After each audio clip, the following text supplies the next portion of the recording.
Hello, welcome back. Life has started pretty rosy for us this season in League One. 2 games, 4 points, none conceded. Let's keep that up. This is Been With The Shot. With a shot!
Welcome to a sunny Adams Park. League Cup first round, Wycombe Wanderers versus near neighbours Reading from the Championship. Can Wycombe do what they haven't done since 2006 and win a League Cup tie in 90 minutes and get themselves into the second round? They'll be keen to see their team get a win for the first time this season. They've started life this season, the Championship story, two back-to-back defeats, signed 11 players in the summer, got rid of 10. This is a good opportunity for Wycombe, though. It is a good opportunity. I noticed that both sides have made changes. From a Reading perspective, I noticed that the manager, Jose Gomez, he feels that his team have been unlucky in the first 2 games.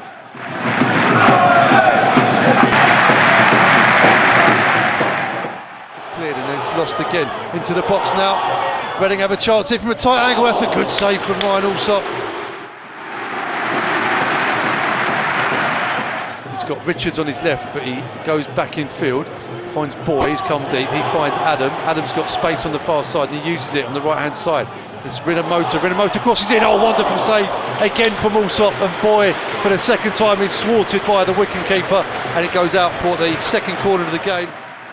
Samuel is not letting him rest, and Samuel's overturned possession on the left wing. Good play from him. Now Freeman joins the party, cuts into the box, finds Samuel. Samuel goes for goal. Oh, and the keeper scramble, and it's just wide.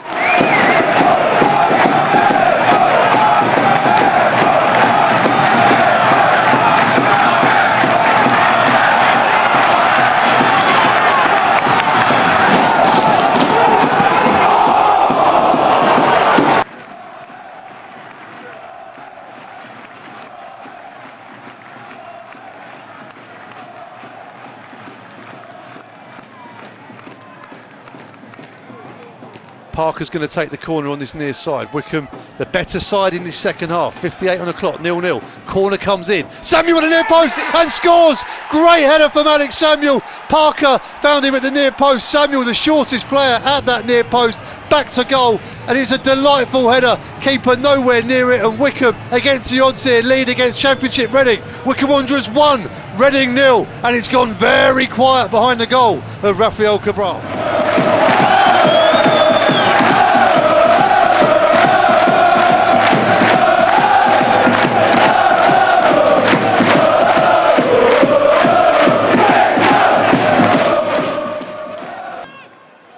Here's Swift, that's a great ball to give a push because he's through on goal. Brilliant save from Allsop, and Puskis gets the rebound and slides it in under pressure, and Wycombe are appealing to the assistant referee on this side, and there's no doing there at all. But Puskis, after an initial excellent save from Allsop, beats the ball to the byline and just slides it in to level up for Reading.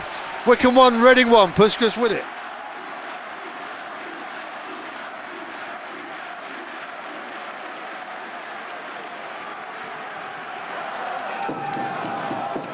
Corner comes in, it's a high swirler. Akinfenwa was underneath it, hits the bar. Phillips down to Fred on the line, and it's cleared again. And Phillips can't believe it, and Akinfenwa can't believe it, and Gareth Ainsworth can't believe it, and I can't believe it either. And the whistle goes. It's finished 1-1 with high drama here at Adams Park. Gareth Ainsworth now is surrounded in a huddle by his team, and he's very passionately getting his information out to his players. Here comes Gape, approaches the ball and scores. The dancing of the goalkeeper was to no avail on this occasion. Here comes Puskis. He's going to go right-footed as well. Whistle goes. Shorter run up. Approaches the ball and then calmly slots it past Allsop, who went the wrong way. He just wipes his mouth on his sleeve now. Again, it's a shorter run up, maybe 2-3 strides. Interestingly, the goalkeeper stands off centre. Freeman is saved by Cabral.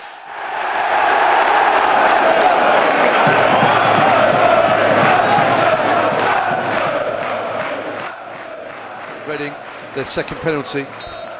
Baldock, here he comes now. And it's a great penalty. Allsop went the right way, but he couldn't do anything about that. Patterson then, also right-footed. Here he goes, comes up to it. And he gets it underneath the keeper.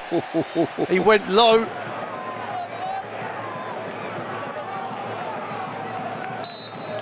Whistle goes. Here comes Swift. And it's another great penalty past the despairing dive of Ryan Allsop to his right. Keeper now a bit calmer, but here comes Fred, right-footed, and it's saved. Keeper went to his left, and Fred on the dimmer. To coin the phrase, a good height for the keeper, but he had to make the save, and he did. And now Reading can fire themselves into the second round here, and it's going to be Danny Loader.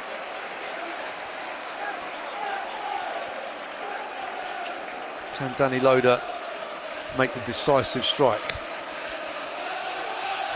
I think regardless of whether they score this penalty or not, nothing should be taken away from what Wycombe have achieved tonight. You know,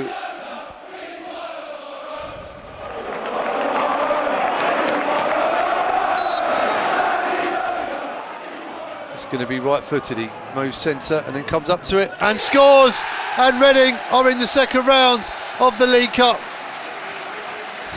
Flawless really from the penalty spot, and Wycombe with Freeman and Fred both saved by Cabral. Everything hit the target. Yeah, they were all good penalties, weren't they? At the end of the day, you can't fault that. They've held their nerve with the shootout. With a shot. The internet reliably informs me there are just 35 miles between Adams Park and Stadium MK, and it's become quite a rivalry between the two clubs in recent seasons. And Wycombe, really, we've got quite a few rivalries all around the south. MK Dons, Oxford, Reading, Swindon, Colchester United, Slough Town, and there have been some stunning moments along the way. So we wanted to find out what your favourite moments from matches that the Chairboys have played against our rivals have been. So Dale, we're talking about moments, big moments in games where Wycombe have been playing their rivals. What's your favourite? Tell me a memorable moment from rivals games of old. Can't forget the Gareth Ainsworth equaliser at Colchester a few years back, where he basically handballed it into the net, but the linesman and referee missed it, so that got us a last-minute draw at Colchester. Talk to me about other Gareth Ainsworth moments, though. He's had quite a few. He's been here as a manager for ages, player for a while as well. How high up in the rankings of Ainsworth moments is that? Definitely up there. Just things that stick out, getting to Wembley after beating Plymouth, hearing him on the pitch celebrating. Obviously Chesterfield when we got promotion, seeing him going wild on the pitch, those are just moments that stand out. And obviously Torquay away when we stayed up at the very beginning. Well, let me ask you this. Hanging off the goalposts, so yeah. Let me ask you this: in today, obviously with VAR, we're in an age of football where, you know, every tiny little rule break, a big deal is made out of it. How happy would you have been if an opposition player came here and punched the ball into the net? Obviously you're furious if it goes against you, but if it goes for you, you take it, don't you? So yeah, I'm not a fan of VAR, and I think they even themselves out really over the course of the season. So yeah, I'm glad that we don't have it at this level yet. Really, so Yet, yeah. Mike, we're talking about big moments in games featuring our rivals through history. Talk me through a particularly memorable one for you. Slough. Last time we played Slough while we were in the non-league. Sold out, and I also remember the other side of the ground, I think there's about 300 people outside the ground trying to get in, because they never did. We had our captain under care sent off early on, and Keith Scott injured and went off, so we played nearly 3/4 of the game with 10 men, and we ended up winning 1-0. I believe that was the score on the night. I can't remember us conceding any goals. Give us a vague year for it. Oh God, well, it was about 92, 91, something like that. Andrew, you'd know. He's not getting involved. That's cool. I think we're good. Thank you very much. Beam with a shot! Let me tell you all about one of my favourite moments from Eddie Chairboy's MK Dons game. Cast your mind back 9 years now to April 2010. The Wanderers, on the verge of what looks like certain relegation, head to Stadium NK for what's become quite a heated rivalry. Up step Lone Star Alex Ravel and a proper Chairboys legend for all 3 points. Good afternoon. A huge Bucks derby at Stadium MK. The Dons against Wycombe in League One. For the visitors, it's massive. They have a rotten goal difference, and by 5 o'clock could be 9 points from safety with just 3 games left. Relegation would be all but sealed. MK Dons' season has rather come off the rails, but their players will need no extra incentive today. They'll be desperate to win this one. It's Wycombe attacking, though, at the moment. And a chance on the edge of the area. Oh, perfect finish. Betsy's cutback. Alex Revels. Cool finish. Just before the half hour. MK Dons 0. Wycombe 1 in the Bucks derby. Hoisted into the area. Oh no, marking at the back post. A criminal goal to give away for Wycombe. And MK Dons are level 3 minutes into stoppage time at the end of the first half. Aaron Wilbraham gets the goal. Wycombe have got the bit between their teeth at the minute. Kevin Betsy, good ball, a slip, has allowed Wycombe in, and this time the chance is taken. It's Revel again, 2 for him, 2 for Wycombe, and the survival bid is back on track. 64 minutes gone, and they're back in front. Decent ball, it's poor defending, great goalkeeping though. Heaton came and took everything. Challenge in the area, oh, penalty!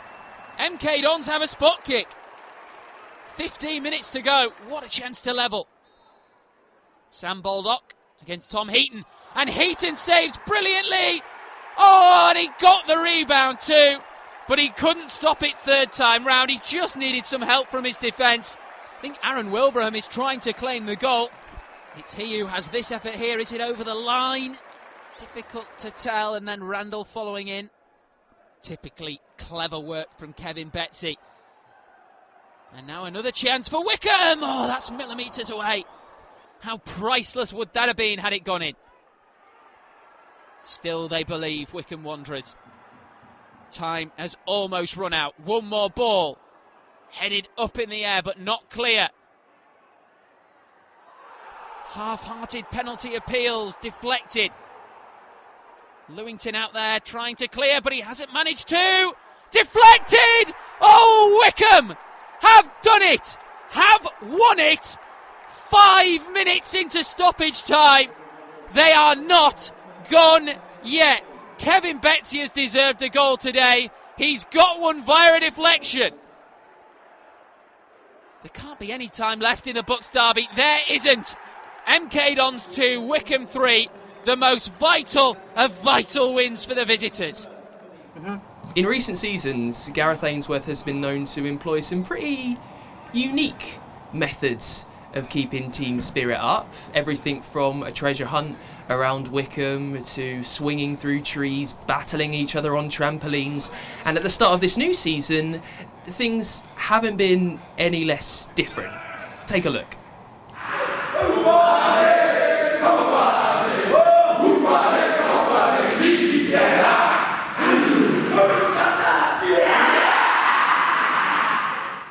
Haka that the All Blacks do, kamati, comes from an iwi or a tribe that I'm from, Ngāti Tōranga Tira.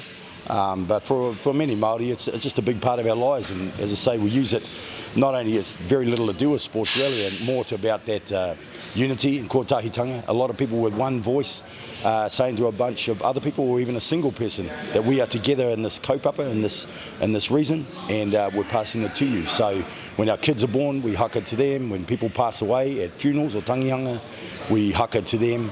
When businesses open up, we haka to that. So it's many uses, but it's all about the unity and coming together as one.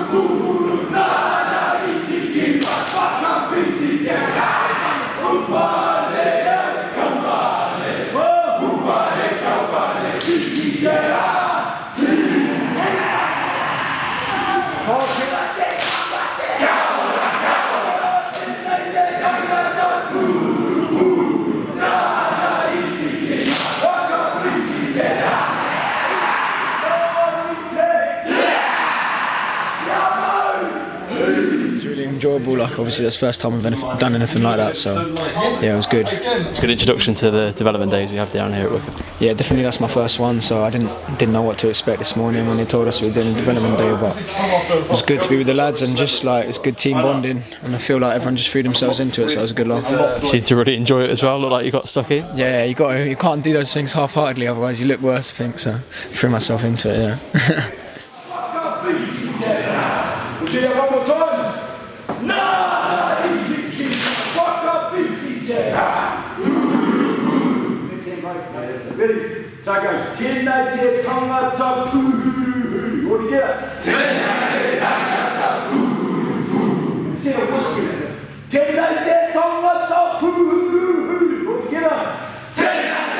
It was absolutely brilliant. It's fascinating hearing the whole history behind the haka and the whole Maori history, and it was absolutely brilliant. The Somme obviously stands out. We've done another couple of good ones, but that's right up there. It was absolutely fascinating morning, and it's totally different from what we usually do on a Thursday morning with team shape and bits and pieces. But it was great, really, really good. A lot of new faces in the squad won't have experienced that. What do you think their first impression was when Bruce walked in the room in his Maori outfit? Well, I think the same as the rest of us. It was like, oh wow, like it took us all aback a little bit. And but his intensity and his he was captivating all morning, the way he spoke and brought everyone in. And the new lads must have been thinking, what's these development days all about? And we obviously know that we do things a little bit differently at times, but he was absolutely fantastic. The boys all bought into it, and that's all we can hope for with these development days, and that's what the gaffer demands, and the scene is set by the old, the generals, the older lads, and if we buy into it, everyone else hopefully follows, and that's what it was this morning. So for the new lads, it was a total buy-in. It was great.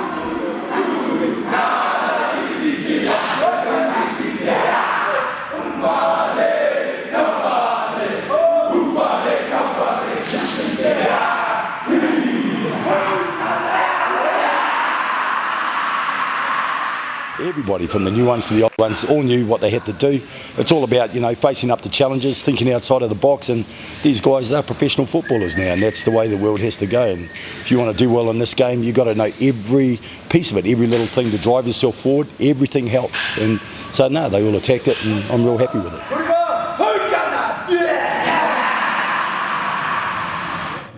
I mean, yeah, it's quite quiet here right now, but I know that preparations for this Saturday's match when MK Dons come to Adams Park are going very well. They are properly underway here in the stadium. But what about preparations for what's going to happen on the pitch? Let's find out. Go behind the scenes at the training ground for a chat with some players. Alex, going into the third game of the season now against MK Dons, how have you found it so far at Wycombe Wanderers? Yeah, I've loved it. Obviously, I played three 90-minute games. I couldn't ask for more. Yeah, I just want to keep going from there, get as many appearances as I can, just do as well as I can for the team. You said when you signed for the club that the people you met initially, it was a brilliant atmosphere to be around. Is that kind of... Yeah, as soon as I came, I was so excited. I just wanted to get the papers signed. My medical took a bit longer than it should have, but yeah, now I'm here. I just want to kick on. We got that win on the opening against Bolton. It was a great atmosphere down at Adams Park, so you're hoping for the same this Saturday against MK Dons. Yeah, it was brilliant. It was a bigger crowd than I'm used to playing in front of. Yeah, I didn't really know what to expect. I'd never even seen the stadium before really, apart from the Brentford game, and obviously there wasn't as many fans there, but yeah, it was brilliant, and I'm just loving playing in front of that many people and just doing well. Yeah. You made the move down from Middlesbrough down to South Buckinghamshire to High Wycombe. How's it been for you moving and changing area really? It's absolutely fine. Yeah, it's a lovely area. I've got to grips with where I am now. I don't need to use my sat nav when I go out into town anymore. But now, yeah, it's a really nice area, and I'm settled in already. So yeah. You played championship opposition on Tuesday night against Reading. That was a great test for the lads going into a game against a side like MK. Yeah, we knew what we were going to come up against on Tuesday, and we knew it was going to be a difficult game. But I thought we matched them really. I thought we were very unlucky not to win in the 90 minutes. And then MK Dons, yeah, we know they're going to be a stern test, probably the most difficult team we've come up against so far. But yeah, we're looking forward to it, and we think we can get the points. Fans have already seen that you're a hard worker midfielder. Yeah.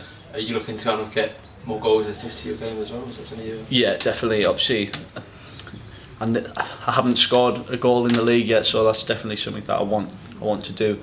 I think once I get one, I think they'll start coming. But assists as well. I need to get a few of them as quickly as possible and just help the team out really in any way that I can. There's plenty of experience there in that midfield to help you out. Matt Bloomfield, Dominic Cape have been here for years and have really shown you the ropes. Yeah, definitely. Obviously, I love playing alongside Gapey as well, because you just know he's going to be there if I go forward, and then if I give it away, he's going to be there to clean it up. So, it's good to play alongside them too. Darius, you're a Wycombe Wanderers player again. How good does it feel to be able to say that? Honestly, I can't put into words how happy I am with being able to come back here and sign a contract. It must have seemed a long way off at some point. Obviously, at the end of last season, having only played 7 games, was retirement really an option?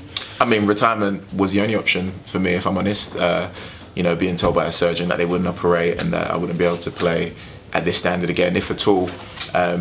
So I really did have my, mind prepared for, the afterlife. But yeah, somehow, by some divine intervention, I started to get better and feel better through rigorous and intensive rehabilitation work, and I actually decided that I wasn't going to hang up my boots and I was going to really, give a good go at coming back. Obviously, the gaffer and Kean must have played such a big part in that, because other managers might have written you off, but you were welcomed back in with open arms. Listen, I mean, I can't speak highly enough of the gaffer.